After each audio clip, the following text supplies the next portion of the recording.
అగ్ని వార్తలకు స్వాగతం. డాక్టర్ వైఎస్ఆర్ ఉద్యాన విశ్వవిద్యాలయం ఉపకులపతి డాక్టర్ కట్టుపల్లి ధనంజయరావుకు ప్రతిష్టాత్మకమైన డాక్టర్ బిఆర్ అంబేద్కర్ జీవిత సాఫల్య పురస్కారం లభించింది. వ్యవసాయ ఉద్యాన రంగాల అభివృద్ధికి, విద్యా పరిశోధన రంగాలకు, రైతు సంక్షేమానికి డాక్టర్ ధనంజయరావు అందిస్తున్న విశిష్ట సేవలను గుర్తిస్తూ వేము సాహితీ సాంస్కృతిక సేవా సంస్థ ఆధ్వర్యంలో ఈ పురస్కారాన్ని ప్రదానం చేశారు. సంస్థ రజతోత్సవ వేడుకల సందర్భంగా ఆగస్టు 16వ తేదీన తాడేపల్లిగూడెంలో నిర్వహించిన ప్రత్యేక కార్యక్రమంలో ఈ సత్కారం జరిగింది.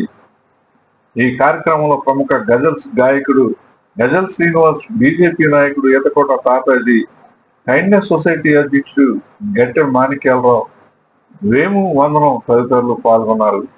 ఈ సందర్భంగా డాక్టర్ ధనంజయరావును దుస్సర్వతో ఘనంగా సత్కరించి పురస్కార పత్రాన్ని అందజేశారు. ఉద్యాన విద్యా పరిశోధన, రైతు సంక్షేమం, ఉద్యాన రైతులకు ఆధునిక సాంకేతిక పరిజ్ఞానాన్ని చేరువ చేయడం వంటి రంగాల్లో డాక్టర్ ధనంజయరావు చేస్తున్న కృషిని ఈ సందర్భంగా వక్తలు అభినందించారు.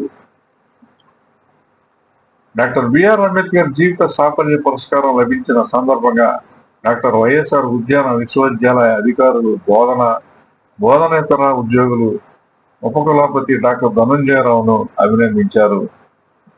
ఈ పురస్కారం ఉపకులపతి వ్యక్తిగత ప్రతిభకు మాత్రమే కాకుండా డాక్టర్ వైఎస్ఆర్ ఉద్యాన విశ్వవిద్యాలయానికి కూడా గర్వకారణమని వారు హర్షం వ్యక్తం చేశారు. అగ్ని న్యూస్, తాడేపల్లిగూడెం.